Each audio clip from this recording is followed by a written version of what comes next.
Hola, el día de hoy nos encontramos en el Instituto de la Catarata junto al doctor Sergio Acevedos, quien nos va a estar contando sobre su experiencia, sobre su formación y sobre este tema tan importante que son las cataratas. Hola, doctor Sergio, ¿cómo está? Bien, ¿y usted cómo está? Muy bien también. Me gustaría conocer un poco sobre su experiencia, sobre cuántos años se ha estado dedicando al tema de las cataratas, para profundizar sobre este tema en particular. Bueno, te voy a hablar de mi formación. Yo me estudié medicina en la Universidad de Chile, estuve después yendo al Sotero del Río y después me fui al extranjero a hacer una beca de, de oftalmología, donde me encantó inmediatamente la cirugía de catarata, me enamoré inmediatamente. De ahí regresé a Chile y me contrataron inmediatamente en el hospital militar. Y en ese tiempo en el hospital militar hacían 1 o 2 cataratas en la mañana y yo ya hacía tabla, me encantaba, hacía tabla de 12, 14 cirugías por día, así que cambié todo el concepto de, de las cataratas en el hospital. Y a los 2 años cambia la técnica de una técnica antigua que se llamaba extracapsular a facoemulsificación y ahí también cambió mi vida. Cambió mi vida. Sí, porque también me enamoré de esa cirugía. Y y me acuerdo que la primera vez que hice me debe haber demorado, no sé, 1 hora o un poquito más. Y ahora me puedo demorar 3 minutos, 4 minutos en una catarata. Entonces es por todas las que he hecho. O sea, eso partió en el año, espérate, ¿qué año fue? Fue el año 90, 91. O sea, llevo más de 30 años, operando cataratas. Debo llevar unas 35.000, 40.000 cataratas y todavía me sigue encantando. Gracias a un profesor, cuando terminé medicina, me llevó al Sotero del Río, donde estuve yendo a urgencia. Y de ahí ya sabía que iba a ser oftalmólogo, me encantaba. Me fui a Brasil, a San Pablo, e hice una beca en donde casi siempre lo que hacía era operar, pero me fue encantando de a poco. Y después volví a Chile, tuve que reconvalidar y actualmente soy socio de la Sociedad Chilena de Oftalmología, de la Sociedad Panamericana, de la Sociedad Americana de Oftalmología y trato de ir a los congresos lo más que se pueda. A veces no puedo porque tengo mucho trabajo, pero trato de estar siempre presente en las actividades académicas. ¿Cómo y por qué se fundó el Instituto de la Catarata? Bueno, yo creo que se fundó principalmente por una necesidad mía, porque lo que pasa es que yo, como te dije, siempre me encantó la cirugía catarata, entonces de joven me empecé como a llenar de catarata y tenía que yo andar pidiendo pabellones en otros lados y en general los pabellones no tienen todo. Siempre, por ejemplo, les falta una pinza, les falta un instrumento, porque a veces los instrumentos que nosotros usamos son bastante caros. Entonces dije, no, voy a hacer mi propio pabellón y si una pinza me cuesta, no sé, varios millones, la compro y si tengo que comprar. ¿Por qué? Porque quiero operar tranquilo, no estresado. Entonces yo creo que nació de una necesidad mía el Instituto de la Catarata, o sea, tener mi propio pabellón, hacerlo de primera, las mejores máquinas, los mejores microscopios, el mejor instrumental. Entonces fue egoístamente una necesidad mía. Y en este instituto, ¿cuáles son los principales servicios que ustedes tienen? Te voy a confesar algo que no debería confesarlo, pero ya a mi edad yo me gusta hacer lo que yo quiera. Entonces lo que me divierte y lo que no me divierte lo derivo. Entonces lo que pasa es que gracias a Dios tengo bastantes pacientes de catarata, entonces yo prácticamente me dedico a puro lente intraocular y catarata, corrección de presbicia, que es la misma cirugía en el fondo, y todo lo demás en general, no sé si me da vergüenza decirlo, pero lo estoy derivando todo. Por ejemplo, si me llega un paciente de retina, de glaucoma, de córnea, lo voy derivando, porque además no tengo tiempo para hacer otra cosa que no sea catarata y lente intraocular. Y de eso dentro de alguna manera se focaliza y se especializa específicamente en esto. Sí, o sea, yo estoy toda la semana operando muchas cataratas al mes, son cientos de cataratas, entonces, y es lo que me apasiona, es lo que me gusta, porque las otras cirugías como que, no sé, no las encuentro tan... Siempre la catarata tiene el peligro de que siempre se te puede complicar. Yo creo que esa adrenalina también me gusta también, ¿me entiendes? Porque siempre se te puede complicar en cualquier momento. Entonces, y como es tan perfectita, como que soy un enamorado de la cirugía. Entonces, todo lo demás en general lo derivo. ¿Qué otros procedimientos se realizan acá en el instituto? Ya, principalmente los procedimientos como yo me especialicé en catarata, generalmente son derivados de la catarata, que son principalmente jack láser para la opacidad de la cápsula posterior. Y pocas veces hacemos, como yo tengo las máquinas, hacemos iridotomía para el glaucoma, para prevenir el glaucoma agudo.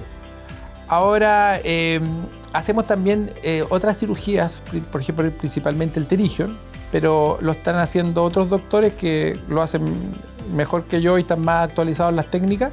Así que todos mis pacientes que tengo de pterygium se los derivo a ellos. Nosotros principalmente hacemos la capsulotomía, que es una opacidad de la cápsula posterior una vez que el paciente está operado. Eso se da en un porcentaje pequeño, pero cuando se da es bastante invalidante, porque en el fondo es como que el paciente volviera a tener una catarata, porque es una opacidad de la cápsula que dejamos nosotros para sostener el lente que ponemos. Y eso lo hacemos muy frecuentemente. Incluso tenemos muchas capsulotomías que no son pacientes operados por nosotros y que nos derivan para que las podamos hacer, porque tenemos unas muy buenas máquinas. También hacemos iridotomía, que es un procedimiento en donde básicamente tú le haces un orificio al iris y es para prevenir la aparición de un glaucoma agudo, que un paciente, por ejemplo, le sube la presión a niveles que le puede dañar el nervio óptico. Entonces, para prevenir se hace la iridotomía y así le salvas la visión al paciente. Qué interesante lo que comentas respecto a cómo transmites con tanta pasión el tema de las cataratas. ¿Por qué? ¿Qué es lo que hace que te encante? Me llama mucho la atención que digas que me encanta este tema. Yo creo que principalmente yo soy muy perfeccionista, entonces la cirugía tú tienes que hacerla en una incisión de 2 milímetros y tanto, y es muy perfecta. Entonces si no la haces perfecta, se te puede complicar. Entonces que hagas una cirugía tan minuciosa, tan perfecta, que después el paciente de ver nada logre ver una visión adecuada, eso trae mucha felicidad en el paciente y en uno ver el paciente llegar sin visión y que se vaya feliz es una maravilla. Bueno, y también entiendo que en alguna otra medida las cataratas, y aquí me puedes corregir, son una de las principales causas de pérdida de visión, no sé si a nivel mundial, a nivel nacional. Sí, a nivel mundial, pero gracias a Dios es una de las principales causas, pero es reversible, a diferencia de otras causas que no son curables. Oiga, doctor, y profundizando un poco en el tema de las cataratas, ¿qué son específicamente las cataratas y por qué se producen? Bueno, la catarata es una opacidad de un lente que está detrás del iris que se llama cristalino. Esa opacidad puede ser en diferentes partes del cristalino y eso evita que la imagen llegue a la retina y el paciente no ve con agudeza visual buena. Las causas, miles, pero la principal causa es la edad. Después vienen enfermedades metabólicas, como principalmente la que destaca es la diabetes. La diabetes es muy frecuente en nuestra población, entonces generalmente son pacientes de edad y con diabetes. Y desde la ignorancia me gustaría preguntarle si el consumo de tabaco también podría impactar en el tema de las cataratas.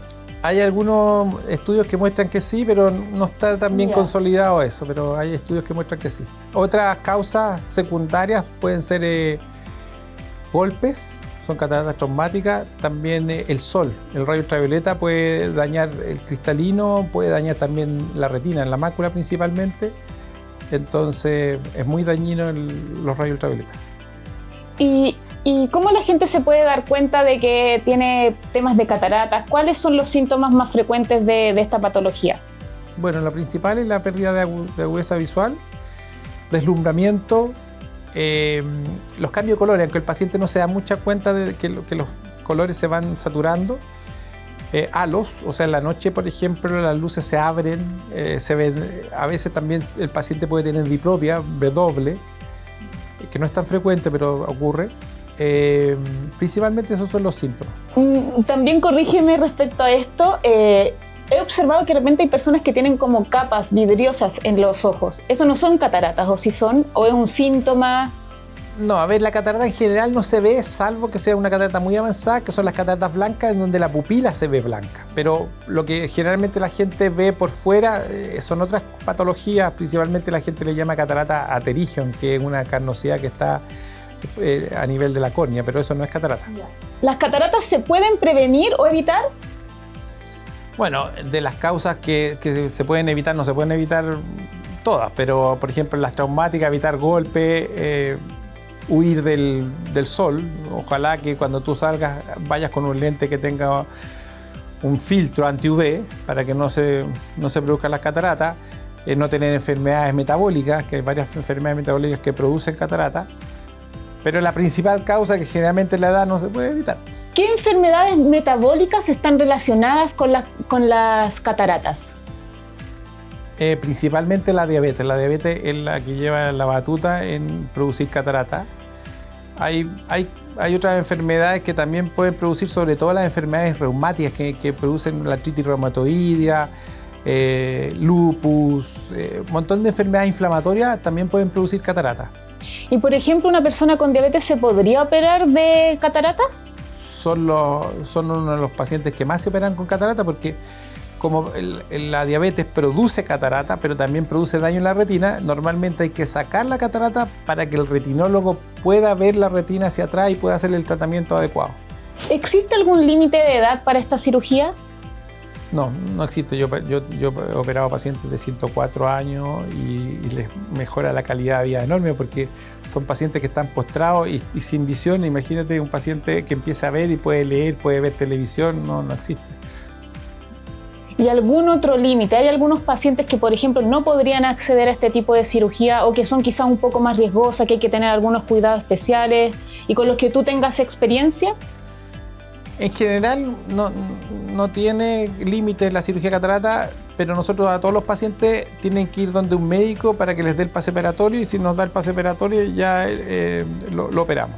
O sea, por ejemplo, un paciente que está muy descompensado, lógicamente no se podría operar de catarata, pero si pasa por un médico internista y le da un pase operatorio, nosotros lo podemos hacer.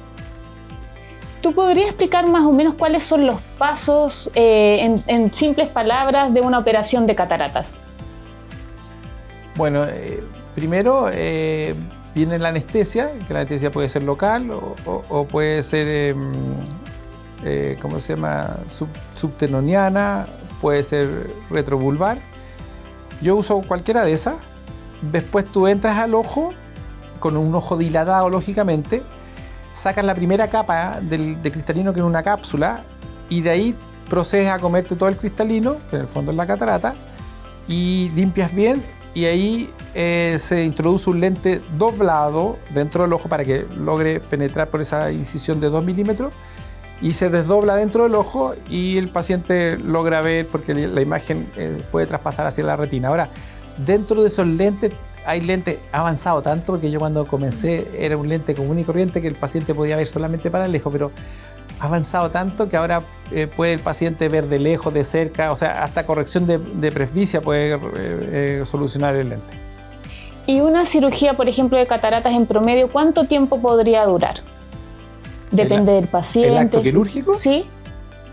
No, yo me demoro más o menos entre 4 o 10 minutos. Ahora, si la cirugía se complica, claro, puede durar 20, 25 minutos e incluso más. ¿Qué cuidados se deben tener antes y después de una operación de cataratas?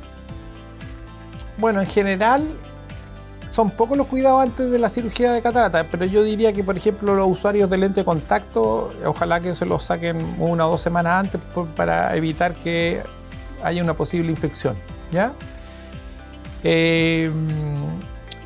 Pacientes, por ejemplo, que tienen enfermedades de los párpados, ojalá que se traten antes y vengan sin enfermedades, porque esas enfermedades normalmente traen un montón de bacterias que me pueden aumentar el riesgo de una infección que es gravísima en una cirugía de catarata. Y preoperatoria te diría que son esas dos, no se me ocurre otra.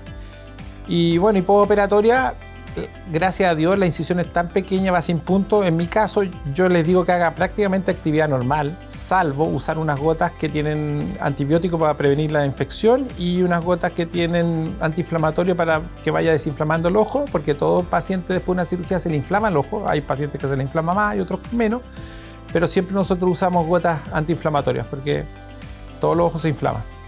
Y después de una cirugía, ¿se pueden hacer actividades, por ejemplo, como ver televisión o manejar? Se puede, pero en los primeros días yo aconsejo que no, porque si tú estás usando mucho la vista, el ojo se tiende a secar. sobre todo después de la cirugía, que la cirugía por ende seca un poquito el ojo. Entonces les digo que pueden ver televisión, pero por poquito rato, para que el ojo pueda parpadear las veces que tiene que hacerlo para que el ojo esté húmedo. Pero en general las restricciones son que no le entre nada al ojo para evitar infección, que no se toque y se pongan las gotas, pero el resto yo los dejo prácticamente libres. Yo sé que en otras partes no se agache, no haga esto, no, yo los dejo que hagan vida normal. Doctor, ¿qué tipos de lentes intraoculares existen y para qué? Bueno, principalmente son lentes que se llaman de cámara anterior porque uno los pone en el lugar donde uno ha sacado el cristalino, entonces los pone en esa... Hay otros lentes que se usan cuando se complica la cirugía, se rompe la cápsula y uno tiene que anudar o anclar al iris o a otra parte del ojo, a la esclera a veces. Ahora, sobre lo que dan los lentes, hay lentes diferentes. Por ejemplo, el lente más común y el más simple, que ya tiene muchos años de vida, son esos lentes que le permiten ver al paciente de lejos, pero de media distancia y cerca van a tener que usar un suplemento, un lente al aire, para poder ver adecuadamente. Después hay otros lentes que, además de dar una visión muy buena para lejos, dan una visión intermedia, lo que sirve para el computador, para el celular, pero no la visión muy cercana. Y hay un tercer lente que es un lente que da para todas las visiones, que normalmente se llama multifocal, que da una visión de lejos, media distancia y cerca. Ahora, dentro de esto también hay otro tipo de lentes que, por ejemplo, si el paciente presenta un astigmatismo, que es la deformidad de la córnea, ¿no? La córnea, en vez de ser una pelota de fútbol, pasa a ser una pelota de rugby, por decirlo. Se llaman esos lentes que corrigen el astigmatismo, se llaman lentes tóricos, que el paciente queda muy agradecido porque hay pacientes que toda su vida tuvieron astigmatismo que no lo dejaban ver bien, y uno le pone dentro del ojo un lente que le corrige eso y la calidad de visión, pero les mejora enormemente. Son los pacientes, yo diría que son los pacientes más agradecidos de todos. Bueno, a manera de despedida, un mensaje que a todos los pacientes que tengan disminución de agudeza visual por la catarata no tengan miedo en consultar, porque es una de las cirugías más seguras en buenas manos. Entonces, y prácticamente se demora poco y la recuperación es muy corta y el paciente no sufre dolores y en buenas manos tiene un resultado prácticamente casi 100% de éxito. Si necesitas información o resolver consultas específicas sobre este tema, puedes dirigirte al sitio web www.institutodelacatarata.cl. Nuestras sedes físicas se encuentran en Providencia, San Bernardo y Buin. Muchas gracias, los esperamos.